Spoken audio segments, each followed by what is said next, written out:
নমস্কাৰ। আজি স্বৰচিত কবিতা ছিৰিজৰ পৰা অকণমান হাতসাৰি আহি আপোনালোকৰ লগত কিছুমান কথা শ্বেয়াৰ কৰিব বিচাৰিছোঁ। এইবোৰ কথা লিখিছিলোঁ 2021 চনতে, যিবোৰ কিছু ক্ষেত্ৰত এতিয়াও হয়তো প্ৰাসংগিক। সেয়ে আপোনালোকৰ লগত শ্বেয়াৰ কৰিম বুলি ভাবিলোঁ। কথাবোৰ এনেকুৱা ধৰণৰ: বৰ ঘৰৰ মেকুৰী সৰু ঘৰলৈ যায়, ঢাকোন পেলাই মনে মনে পঁইতা ভাত খায়।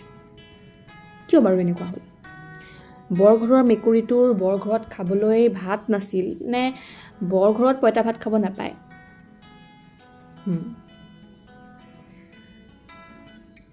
ৰামেশ্বৰৰ সৰুটো ল'ৰাৰ ভদাই ঘৰৰ বগৰীজোপাৰ ওপৰত বিৰাট চকু।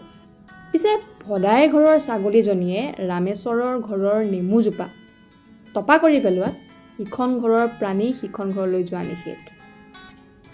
বৰুৱানীৰ জীয়েকে সোমবাৰে কলেজৰ পৰা ঘৰলৈ আহোঁতে টেম্পুৰ সলনি সহপাঠী বিক্ৰমৰ বাইকৰ লগত একেলগে অহা দেখি শইকীয়ানী খুৰীৰ দেহা ইমানেই চটফটালে যে পাছদিনা বিয়নী মেলতহে সেই খজুৱতি ৰক্ষা পৰিলে। পাছদিনা পিছে নিজৰ পুতেকে ছোৱালী পলুৱাই অনা খবৰটো শুনি শইকীয়ানী খুৰীৰ মুখৰ মাত ধৰিলে।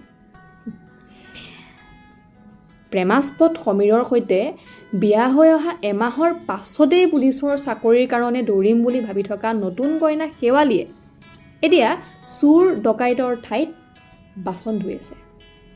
শহুৰৰ ঘৰত হেনো লং পেণ্ট শ্বাৰ্ট নট এলাউড।